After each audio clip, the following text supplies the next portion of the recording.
First thing is that you just have to understand all the things. यहाँ पे जो लिखा हुआ है ना, these are the unnecessary part के लेजोलाइट जेनोलिथ है and it comes from the mantle.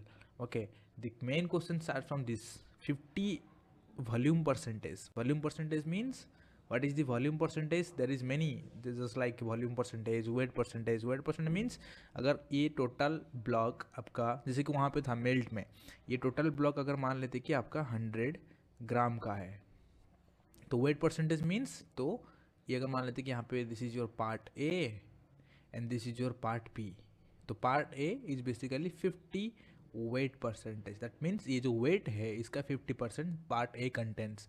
Okay, volume percentage is different. अगर मान लेते कि इतना वॉल्यूम वो ले रहा है लेकिन उसका डेंसिटी, इसका डेंसिटी कम है, ठीक है, डेंसिटी कम है, तो फिर इतना वॉल्यूम का भी 58% आएगा, लेकिन इसका जो वॉल्यूम परसेंटेज है इसका कम आएगा, लेकिन 58% आएगा. ठीक है, गेटिंग माई पॉइंट ना. So these are the interrelated things. So that's why there is many just like comparisons, just like weight percentage, volume percentage, and sometimes you take also the mode. You just have to put your answer up to I think 2 decimal places. Just understand. So what happens here? 50 volume percentage of olivine, okay, and the rest equal. That means और कितने percent? 50% and 50 rest equals. जो बचा 50% उसका equal element ऑर्थोपैरेक्सिन है and क्लोपैरेक्सिन है. तो उसका मतलब सिंपल मीनिंग ये है, 50 वॉल्यूम हो गया ओलिविन का, ऑर्थोपैरेक्सिन का हो गया 25, जो कि हाफ है 50 का, एंड CPX का हो गया 25%. Okay, if the density of the minerals are given here, just like olivine का 3.0 ग्राम पर सेंटीमीटर क्यूब, ठीक है, और ऑर्थोपैरेक्सिन का 3.28 ग्राम per centimetre cube, and क्लाइनोपैरेक्सिन CPX का 3.46 ग्राम पर सेंटीमीटर क्यूब. तो उसमें कैसे निकालना है? And it is going to ask you what is the bulk density of that xenolith. तो what basically I am simply just trying to draw. तो in this block 50% is basically किसका? Anybody? Olivine. Okay, just try to speak. Okay, by who the class will be interacting. Otherwise, मैं बस ऐसे बोलते जाऊंगा, आप सुनते जाएंगे, तो it will be much more boring. Okay, तो 25% हो गया इसका OPX का, and another 25% is CPX. Okay, so we are going to write the densities here in red color. तो डेंसिटी OPX का कितना है? OPX का is basically, what is the density of OPX? 3.28 gram per centimetre cube. Okay, CPX का 3.46. Olivine is basically 3.42. Okay, so what he is basically going to ask you, what is the ball density. That means ये जो यहाँ पे volume है ना उसका निकालो, मतलब 3.28 इंटू 0.50, मैंने उसको सॉरी 0.25 क्योंकि 25 डिवाइड बाई 100, ठीक है, and this is 3.46 into 0.25 in 3.42 into 0.50. तो उनको जो आएगा यहाँ पे वैल्यू, तो उसको समेशन कर दो, you will get your ball density. 3.28 into 0.25 कितना आया था? 0.82. हाँ, देन 3.46 इंटू 0.25 ये कितना आएगा? 0.865. 0.865. ओके, 3.42 इंटू 0.50, इसका हाफ हो जाएगा ना, 1.5 एंड 2 1, तो 1.72. Yes sir, 1.71. 1.71. हाँ, तो if you are going to take the summation, then what it will be, and we just have to put up to 2 decimal places. तो उसका क्या होगा? 6 + 1 7, 7 + 2 9, देन उसके बाद 8 + 7 15, 15 8 16 + 7 3 2, हाँ, and this is 5. So it is asking about 2 decimal places, so you just have to ignore this 5. Okay, so that means the answer will be 3.39. इसके बाद में अगर कुछ 6 होता then it will be 3.40. okay, इसके बाद में अगर मान लेते कि यहाँ पे 4 होता then what it will be? It will be 3.39 simply. Okay, so you don't have to do that much because we have already discussed many things many time. Okay, so I'm just trying to jump into the similar practice question. Just try to read the questions carefully because it is new to you. It might be you can calculate in a wrong way or you can do mistakes, but it's okay. But read the questions carefully. How to do that? How to do this? Can anybody explain? Read the questions carefully. तो यहाँ पे मैंने एक rock दिया गया है, तो it basically have 20% of mica 30% of alkali feldspar and 30% of quartz, and rest, that is 20% of plagioclase. So you just have to find out the ball density, but before that you just have to normalize. ये जो ratios है ना 20 30 30 20 ये total 100 है, तो आपको sir normalise mica alkali feldspar and plagioclase को लेके, तो माइका को हम क्या करेंगे, उसको रिमूव करेंगे, it will be removed. Okay, तो फिर हमारे पास क्या क्या बचे, कितने परसेंटेज बचे अभी 100 से, 80, 30 plus 30 plus 20, it will B 80। तो 80 को अभी आप नॉर्मलाइज करके 100 करोगे, कैसे करोगे, थोड़ा सा ट्राई करो करने के लिए। This is simple normal norm calculation also, हम भी वो इग्नियस के क्लासेस में भी करते थे, इग्नियस प्रैक्टिकल क्लासेस में in the BSc times also.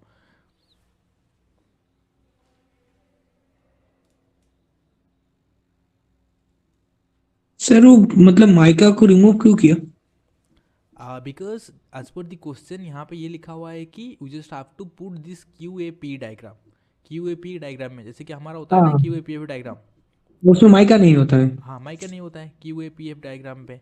अगर मान लेते कि आपके पास एक रॉक है, ठीक है, तो उसमें 20% माइका है and other things are like that, तो आपको अगर एक QAP डायग्राम में उसको प्लॉट करना है तो कैसे प्लॉट करेंगे, तो फिर आप माइका को हटाएंगे, तो हटाने के बाद जो प्रोपोर्शन बनेगा तो न्यू प्रोपोर्शन बन जाएगा। माइका के हिसाब से एक प्रोपोर्शन था, जैसे कि यहाँ पे 30% अल्कली फेल्डस्पार, 30% क्वार्ट्ज एंड 20% प्लाजियोक्लेस, ठीक है। अभी उनके बीच में जो प्रोपोर्शन होगा वो चेंज हो जाएगा, वो नॉर्मलाइज हो जाएगा, ठीक है। तो उसी के हाँ, हिसाब समझ से गया। तो you will find a different proportion and as per that proportion you have the densities just like the previous question. You just have to do the main question is here, you just have to normalize, then after the normalization it is much more easier. Anybody? Sir alkali feldspar 37.5%, quartz भी 37.5% and plagioclase feldspar 25%। yes yes very good. तो actually the thing is that कैसे करना है, तो other उसको आप explain कर सकते हैं। Sir 30/80 into 100। हाँ, तो 30/80 हम क्यों कर रहे हैं? सर बिकॉज 30 + 30 + 20 80 होता है अल्कली फेल्डस्पार क्वार्ट्ज और प्लाजियोक्लेस हाँ, के अगर साथ। हम माइका को हटाएंगे तो हमारे पास ये जितने भी हैं ये 80% है टोटल, ठीक है। तो लेकिन अगर हम उसको नॉर्मलाइज करना है तो उसके बाद हम क्या करेंगे, 30/80 into 100, तो this is going to give you for what, this is for alkali feldspar. Okay, तो इट विल बी कितना हो जाएगा 0.375, तो उसको अगर 100 कर देंगे तो 37. Answer is 262। No, please check. Okay, and then after that what will be for the quartz, same ही 30 है, तो उसका मतलब सिमिलरली 30/80 into 100। हमारा मीनिंग ये है कि हम अगर माइका को हटाएंगे तो फिर उसके बाद जो प्रोपोर्शन मिलेगा उनको भी अगर हम साम करेंगे तो उसके बाद हमको 100 मिलेगा, इसलिए हम 100 से उसको मल्टीप्लाई कर रहे हैं, ठीक है। Okay, and as per the plagioclase we can do what it is 20/80 into 100, तो what it will be 25%। 25%, very good. तो if you trying to see 25%, हाँ, if you trying to see this will be 75, इनको अगर मिलाएंगे तो quartz and alkali feldspar 75 + 25, ये total हो जाएगा 100%। This is the new normalised ratios in between the quartz, alkali feldspar and the plagioclase. Now you have the new percentage in that truck after removing the mica. What we have to do now? Sir answer हाँ, answer कितना है? Okay, you are calculating in gram per cc, centimeter cube. Okay, because it's in here. Then after dividing all the things, you just have to put the multiply 1000. Okay, okay. So just try to do these things. Okay, it's okay, no problem. Okay, so everybody is getting how to do that. The same thing. The alkali feldspar cases में density कितना है? 2.62. तो वहाँ से फिर हम क्या करेंगे? 2.62 into 0.375. तो ये एक वैल्यू देगा। ओके, तो फिर क्वार्ट्ज केसेस में क्या है? Quartz what is the density of the quartz 2.6, तो 2.6 into 0.375। Why 0.375? Because 37.5 divide by 100, तो मैं डायरेक्टली यहाँ पे कर रहा हूँ। ओके, एंड प्लाजियोक्लेस केसेस में क्या है? इट इज 2.65 इंटू 0.25, तो इनका जो आएगा इनको समेसन कर देने से आपको मिल जाएगा द आंसर। तो that is basically 2.62, okay, gram per centimeter cube. But the thing is that this is not our answer. Our answer is asked in kg per meter cube, and there is no decimal cases, अगर decimal cases होता तो it's okay, but in this cases there will be no decimal. Why? When we are just trying to convert 2.62 gram per centimetre cube to kg per meter cube, so it will be 2620 kg per meter cube. Okay, so this will be the right answer. Okay. Sir एक question है, I mean हम left हो गए थे शुरू का question में, इसमें बल्क डेंसिटी फाइंड करना है, तो बल्क डेंसिटी का फॉर्मूला मास बाय वॉल्यूम होता है ना? हाँ सॉरी बट तो इसमें डेंसिटी जो गिवन दिया हुआ है उससे मल्टीपल क्यों करती है? ओके ओके, हाँ that's a very good question. Okay, actually देखो, एक्चुअली क्या है कि these are basically the volume percentage. Okay, तो these are basically the volume percentage. तो हम यहाँ पे क्या करते हैं कि जो weight divided by total weight divided by total volume, तो यहाँ पे तो टोटल वेट या टोटल वॉल्यूम कुछ है ही नहीं, तो फिर हम क्या करेंगे, तो ये देखो, ये अगर मान लेते कि कुछ परसेंटेज हैं, ये मैंने एक ऐसे रग बना दिया, ठीक है. तो यहाँ पे मान लेते हैं कि OPX है, this is your CPX and this is your olivine, ऐसे मान लेते हैं. ओके, एंड OPX का वॉल्यूम अगर मान लेते हैं कि यहाँ पे कुछ 30% है, ठीक है. तो this is your 40% and this is again 30%. Okay, तो हम इसको बल्क डेंसिटी जब निकालेंगे, ठीक है, तो ये जो OPX है ये कितना कंट्रीब्यूट कर रहा है, तो हमारा जो बल्क डेंसिटी को 30% अब द होल लॉग, क्योंकि होल लॉग यहाँ पे कितना हो गया 100%, इनको अगर मिलाओगे तो 100% विल बी देयर. तो when the OPX is basically contributing to bulk density of 30% contribute कर रहा है. ऑलिविन कितना कंट्रीब्यूट कर रहा है 30%, ठीक है. ये कितना कंट्रीब्यूट कर रहा है तो 40%. तो ये सब का, ये जितने भी मिनरल्स हैं तो उनका भी अलग अलग डेंसिटी होगा. मतलब अगर मान लेते कि OPX का यहाँ पे क्या था 3.28, ठीक है. CPX का कितना था 3.46, ओके, एंड ऑलिविन का 3.42, ठीक है. अभी हमारे पास जो बल्क डेंसिटी आएगा तो क्या है, तो ये यहाँ से कितना 3.28 से कितना परसेंट जा रहा है 30%. गेटिंग माय पॉइंट ना Vikram? Yes sir, yes sir. तो 3.28 से 30% जा रहा है, तो मतलब 3.28 का 30% कितना होगा, इतना 3.28 इंटू 0.30, तो फिर इसका 30% इंटू 40, तो फिर इनका 30%, तो इनको ऐसे मिल गया. तो फिर यहाँ से जो कंट्रीब्यूट होकर आया है in order to form the bulk density और in order to calculate the bulk density, तो फिर इनको अगर आप समेशन कर देंगे तो you will get your bulk density. Okay okay sir, okay. Okay, so I think it is clear for everybody. These are basically the volume percentage. That's why it is possible. अगर Yes, weight sir. percentage होता, हाँ बोल रहे हो, okay, अगर wait percentage होता तो it will be much more difficult, क्योंकि वेट परसेंट केसेस में ऐसे नहीं किया जाता है. तो फिर आपको वो वाला यूज का वेट परसेंट केसेस में क्या करना पड़ेगा फिर? Anybody who was thinking? In that cases the molecular weight will be required. Getting my point ना? The volume will be total volume will be given, then by using the molecular weight, so you can easily find out कि how many moles will be there. Then there will be a different process. Okay, don't go there. As per the question, just try to stick here. Okay, so I'm just trying to jump into the next question, that is 56 number question. It is also just like the same thing. जो आप पूछ रहे थे ना उस time में कि mica को हम क्यों कर रहे हैं, तो वो एक हाइपोथेटिकल केसेस था. But most of the cases में हम क्या करते हैं कि ये वाला क्वेश्चन करते हैं. कोई एक मेनली कोल केसेस में आपने देखे होंगे कोई आस फ्री, कभी कभी आपको वहाँ पे लिखा होगा कि मॉइस्चर फ्री, ठीक है, और कभी कभी ये भी लिखा होगा कि क्या, हाँ, आस मॉइस्चर फ्री, ठीक है. तो in that cases the whole content will be 100%. From that weight you just have to remove the ash and again normalise them कि अभी कितना परसेंटेज हो रहा है. अगर उनको अब ड्राई कर देंगे, ठीक है, dry mineral matter free, dry mineral matter free, तो in that cases what is the meaning of dry? Dry means moisture नहीं है, हमने ड्राई कर दिए हैं, ठीक है. मिनरल मैटर फ्री मतलब वहाँ पे कोई मिनरल नहीं है कोल केसेस में, ठीक है. बस वो कौन बचा? ऑर्गेनिक मैटर्स, ठीक है. तो in that cases you just have to find out in this way. तो दैट्स वाई हम इसको रिकैलकुलेट करते हैं, या फिर इग्नियस केसेस में हम इसको बोलते हैं कि नॉर्मलाइज्ड, ठीक है. Okay, so anybody in this? Yes, sir. 47.6. 47.62, very good. 6 बोलते तो गलत होता. ओके, तो how to do that? Because if you trying to see in that cases the SiO2 is, हाँ, SiO2 का वैल्यू पूछा है कि ये कितना, ये अगर रिकैलकुलेट इनको करेंगे तो what will be the SiO2 का कैलकुलेटेड वैल्यू, क्योंकि यहाँ पे वोलेटाइल फ्री बेसिस, मतलब यहाँ पे वोलेटाइल था तभी ये कितना होता था 100, लेकिन हमने उनको वोलेटाइल को हटा दिए, तो in that cases what it will B 95.72 total. ठीक है, तो फिर 45 ये कितने का कैसे कन्वर्ट होगा, गेटिंग माय पॉइंट ना, तो कैसे कन्वर्ट होगा, तो 45.58 डिवाइडेड बाय जो हमारा टोटल है 95.72 इंटू 100। ठीक है, अगर किसी को समझ में नहीं आ रहा है तो I am just trying to give one another example by which you will get that.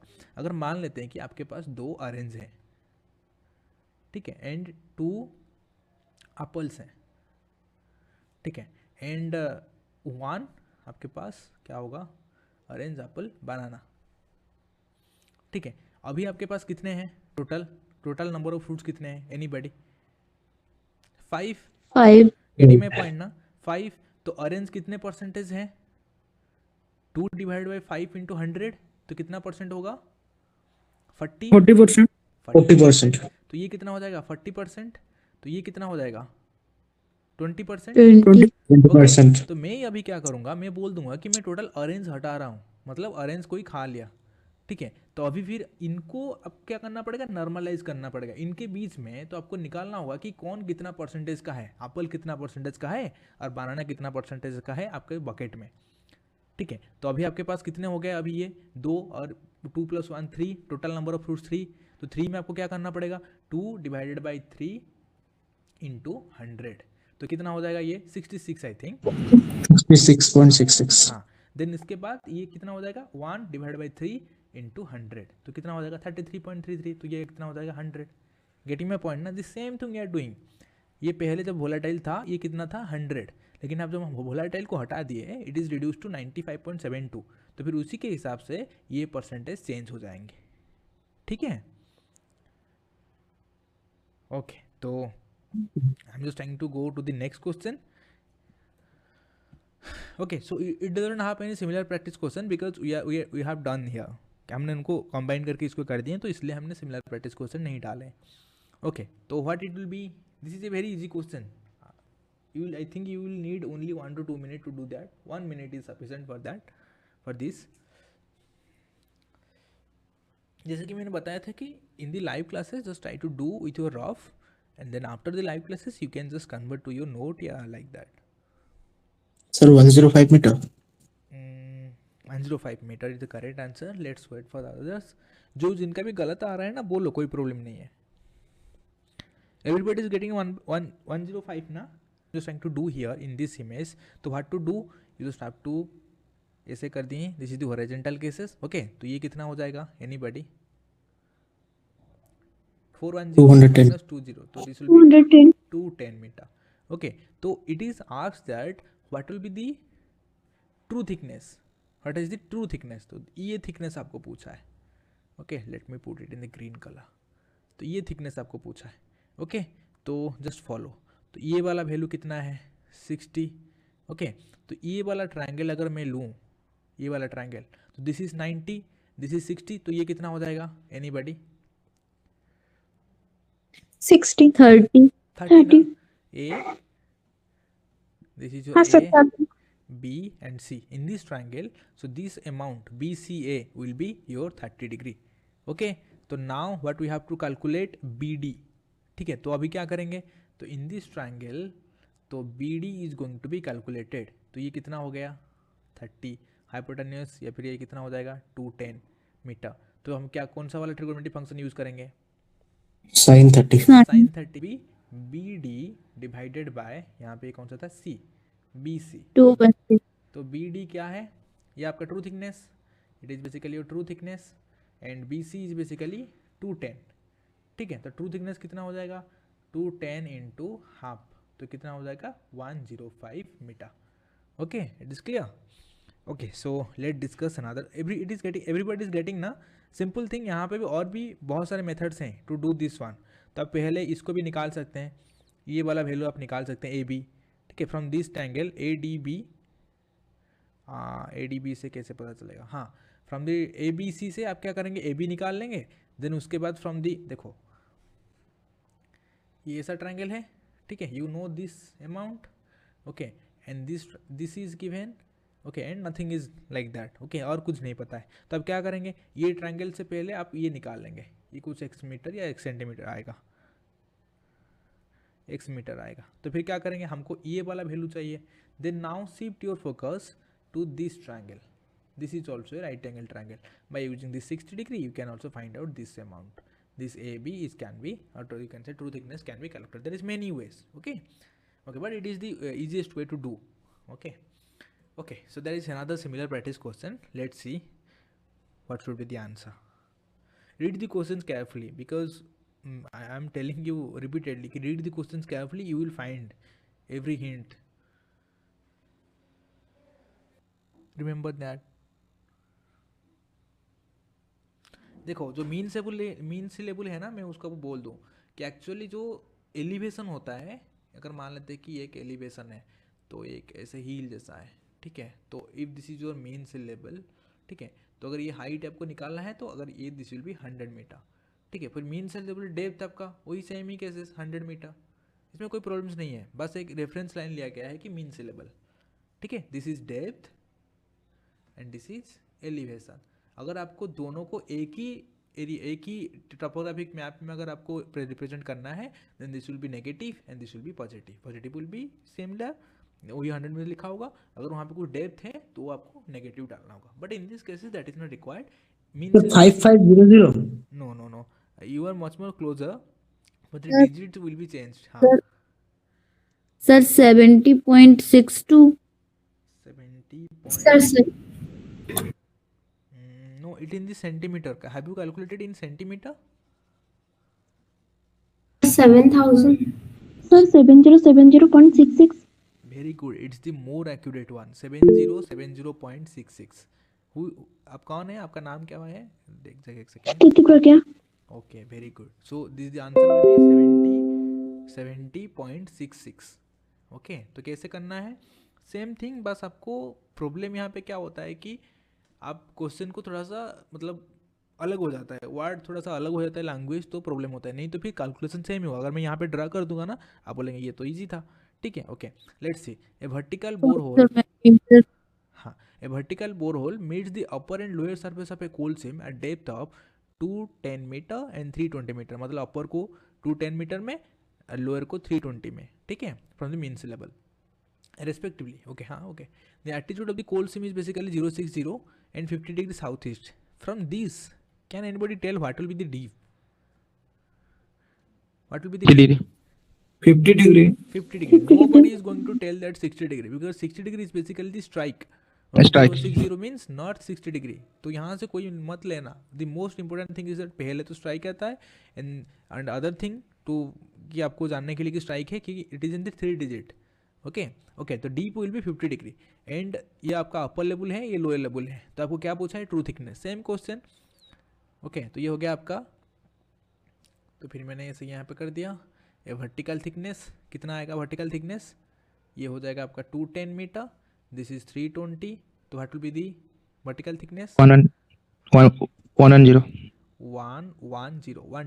Okay, 110 metre, and this is the dip, it is basically how much? 50 degree. तो आपको क्या पूछा है? Vertical thickness. Can anybody do? ये अगर 50 हो गया तो ये कितना हो जाएगा? एनीबडी? पट्टी? एवरीबडी इज गेटिंग ना? In this triangle this is 50, this is 90, तो ये कितना हो जाएगा? 40, ठीक है। We need this vertical thickness, तो कैसे पता चलेगा? तो sine 40 is basically the true thickness divided by 110 metre. Okay, the true thickness will be sin 40 into 110 meter. Let's check.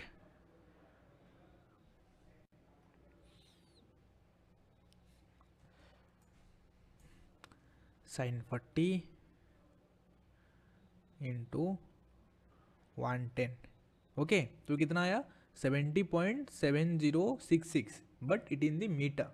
We just have to convert it into the centimeter. So what we are going to do? We are going to multiply 100.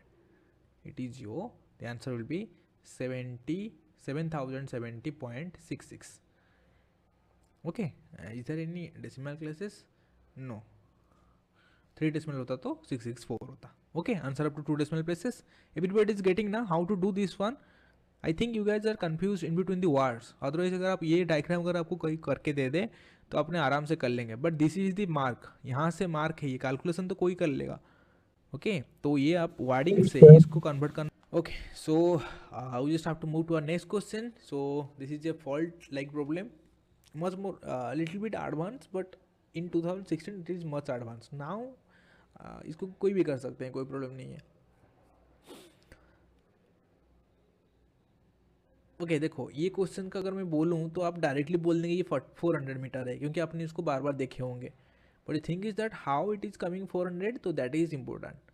What we basically going to do, if you are just trying to see तो why it is coming 400, तो this is basically cell, okay, and this is sandstone, and this type of contact is where this contact, getting my point ना, this contact, okay, और कहीं पे आपको नहीं मिलेगा cell sandstone का, सेल सैंडस्टोन, ठीक है, तो यहाँ पे सैंडस्टोन सिलस्टोन का नहीं है, तो shale sandstone, okay, this is the upper contact you can say. तो what we going to do here, he is just trying to tell you that there is a fault, ठीक है। तो फॉल्ट केसेस में क्या हुआ है, अगर मान लेते हैं कि फॉल्ट, थोड़ा सा मैं ट्राई करता हूँ इसको ड्रॉ करने के लिए 3D, but I don't think it will be going to give you the much more satisfaction, but just try to understand, ठीक है। तो ऐसा एक हील था, ठीक है, तो पहले ऐसा एक हील था, तो वहाँ से क्या हुआ कि it will be just like this, it will be not that much accurate, but just try to understand, okay. तो this is your 400 metre, this is then up to 300 metre, ठीक है। This are the contour lines, ये जो dotted है ना, तो these are the contour lines, okay. ये जो स्ट्रेट लाइन्स हैं या फिर ये जो स्ट्रेट लाइन्स हैं, these are basically stratum contour, okay. Stratum contours are basically as per the stratum, और ये जो स्ट्रैटा होते हैं जैसे कि सेल, सैंडस्टोन, सिलस्टोन, इनको रिप्रेजेंट करने के लिए these are the stratum contours, okay, but from the to represent the general elevation from the mean sea level there is contour lines, or you can say iso elevational lines, okay, okay। तो अभी क्या हुआ है कि ये जो अभी faulting हुआ है, तो the throw means the vertical separation is asked here, how to do that, we just have to find out the strike lines, ठीक है। अपर कंडक्टर यहाँ पे 2 स्ट्राइक लाइन्स हैं, नीचे वाला भी हो सकता है, ऊपर वाला, जैसे कि if you trying to see this strike line, ये वाला स्ट्राइक लाइन अगर आप देखें तो कितना स्ट्राइक लाइन है, anybody? 200 100 metre, 100 metre. If you trying to see, तो यहाँ पे भी 100 मीटर कट कर रहा है, तो यहाँ पे भी 100 मीटर कट कर रहा है, तो it may be 100 metre, okay. But if you trying to see, it is also cutting the 200 metre and this is the also cutting the 200 metre, तो इट मे बी 200 मीटर। तो which one is correct, we just have to see कि हमको कौन सा वाला चाहिए था, cell और सैंडस्टोन के बीच में कंटैक्ट चाहिए था, but in this 100 metre it is the contact in between the sandstone and siltstone, but this is going to be neglected, getting my point ना। तो in that cases what we are going to see the contact between the shale and sandstone, okay. तो अभी फिर हमको देखना पड़ेगा कि ये स्ट्रैटम कंट्यूर जो है सेल और सैंडस्टोन के कंटैक्ट में कितना एलिवेशन में था, what is the elevation, that is your 200 metre, getting my point ना everybody, just try to understand, अगर कहीं भी प्रॉब्लम है तो पूछो। This is your 200 metre, this strike line is basically your 200 metre, तो फिर this is in the interval of 100 metre, okay. तो ये हो गया आपका 200 मीटर, तो फिर अगर आप देखेंगे तो दिस विल बी योर, ऐसे इंक्रीज होते होते जाएगा 300 metre, this will be your sandstone और सिलस्टोन का जो बाउंड्री आप बोला वो नहीं समझ पाया, okay. So in this cases तो हमको ये पूछा गया है कि what will be the throw of the fault line FF, okay. तो FF केसेस में इसका तो ये जो फॉल्ट यहाँ पे हुआ है तो उसका थ्रो निकालना है, ठीक है। तो अगर आप देखोगे दिस सेल सैंडस्टोन, ये जो कंटैक्ट है it is the same contact, ये कैसे आया, तो ये फॉल्टिंग की वजह से आया है नीचे, गेटिंग माय पॉइंट ना, ठीक है। But in this cases if you trying to see this stratum contour is basically 400 metre, कैसे, this contour line, getting my point ना एवरीबॉडी, ये कंटूर लाइन, ठीक है। तो फिर ये 400 मीटर, तो ये स्ट्रैटम कंटूर किसका, 400 मीटर का, बट ये कितना होना चाहिए था, कितना होना चाहिए था, ये 200 मीटर जो ऊपर वाला कंटेंट लिए हैं, देन उसके बाद 300 मीटर, 400 मीटर, क्यों नहीं लिया वो ही समझ नहीं पाया। कौन सा वाला 100? हाँ दोनों ही तो कट किया, तो 100 क्यों नहीं लिया। ओके, तो if you trying to see this 100 elevation is between which contact, sandstone and siltstone, Siltstone है. Okay, but we are considering the shale and sandstone contact. Okay, जो कि ये है. Okay sir, okay. Okay. Then 500 meter. If you are going to increase 100 meter because strike lane के बीच में interval same ही होता है. And this is your 700 meter. And this is your 800 meter as per the normal elevation या फिर normal topography without faulting ये 800 metre होना चाहिए था, लेकिन अभी कितना है? Anybody at what elevation this contact is now? 400. तो फिर वो कितना नीचे गया होगा? What will be the vertical separation?